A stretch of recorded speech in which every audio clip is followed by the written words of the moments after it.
Anda masih bersama kami dalam diskusi pagi ini bersama saya Kepala Lembaga Demografi UI Sony Hari Budi Utomo Harmadi dan juga Kepala BPS Dr. Suryamin. Pak Suryamin, kalau Bapak sudah merilis data baik diminta atau tidak diminta oleh pemerintah atau lembaga tertentu, apakah ada kewajiban pemerintah untuk mengikuti sepenuhnya data yang dirilis oleh BPS itu atau mereka punya alasan lain untuk hanya memilih sesuai kebutuhan?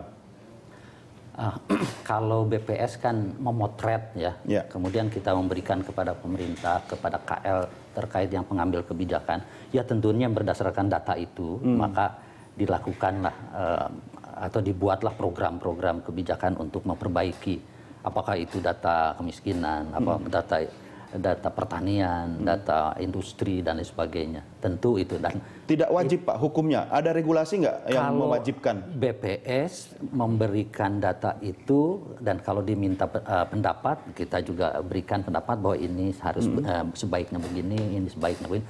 Karena data yang kami sajikan itu bukan saja misalkan sekarang penduduk miskin 11,25%, 28,2 juta, 28,28 juta.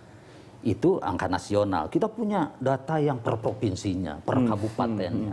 Bahkan untuk yang ya by name by address, untuk yang basis data terpadu kan itu juga populasi. Kita bisa menyajikan per wilayah, per desa, kota dan lain sebagainya. Itu kita berikan kepada pemerintah lengkap-lengkapnya agar bisa dijadikan sebagai dasar untuk pengambilan kebijakan. Tapi misalnya begini Pak Suryamin. Ya.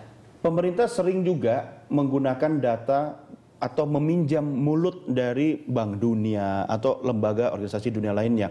Kadang-kadang ada perbedaan data antara BPS dengan lembaga-lembaga lain tersebut. Ini bagaimana ini Pak?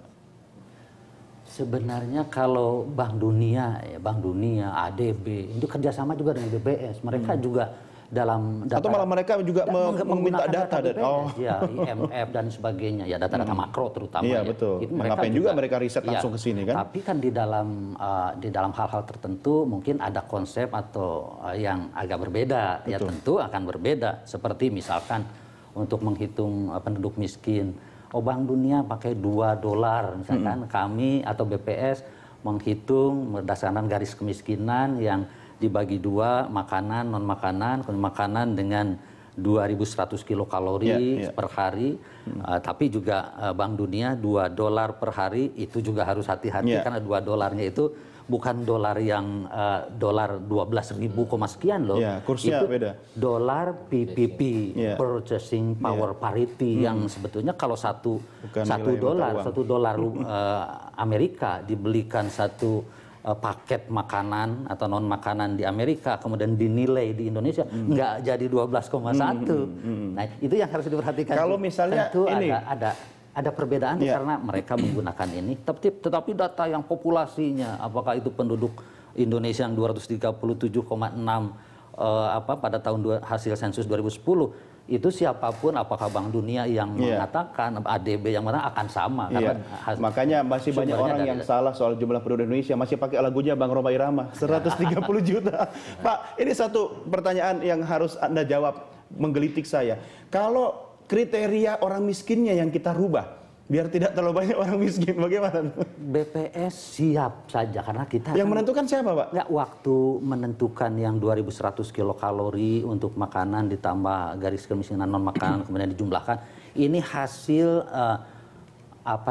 hasil kesepakatan bersama, apa yang dinamakan dengan Widya Karya Pangan tahun ada Widya Karya Pangan tahun menyepakati kriteria miskin itu begini. Betul. Dan termasuk para tenaga ahli, para narasumber. Bapak cuma menggunakan itu sebagai acuan aja ya Pak? Sebagai acuan. Kalau misalkan nanti kalorinya mau dinaikkan, gitu kan, itu juga hasil penelitian dulu berdasarkan Kementerian Kesehatan, berdasarkan Kementerian Sosial, Kementerian Pertanian. Sekarang penduduk Indonesia barangkali kebutuhan kalorinya meningkat, kita ini, tapi harus didiskusikan secara bersama-sama karena konsep-konsep yang kita acu pun itu tidak ditentukan oleh BPS sendiri. Sebab sekarang banyak gini Pak, banyak orang katanya kaya tapi miskin, kaya tapi ngisi BBM bersubsidi gitu.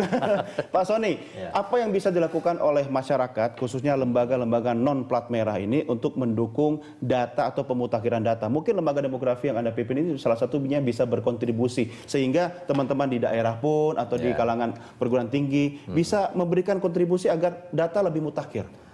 Ya, yang pertama kita harus sadar bahwa uang yang dipegang pemerintah itu hanya sekitar 20% dari GDP kita. Jadi tidak bisa untuk menyelesaikan semua masalah bangsa ini. Sehingga kita harus melibatkan partisipasi masyarakat. Tugas kami di lembaga demografi di UI tentu untuk mengkritisi setiap data yang kami rasa perlu diperbaiki.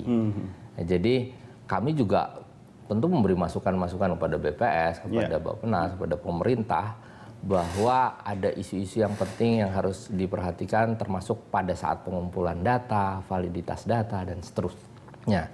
Jadi termasuk masalah kemiskinan ini, kami kan menyuarakan perlunya updating ya, pemutakhiran sehingga tidak salah sasaran. Karena biaya dari salah sasaran tuh juga besar, sama besarnya dengan pemutakhiran. Betul. Ya kan?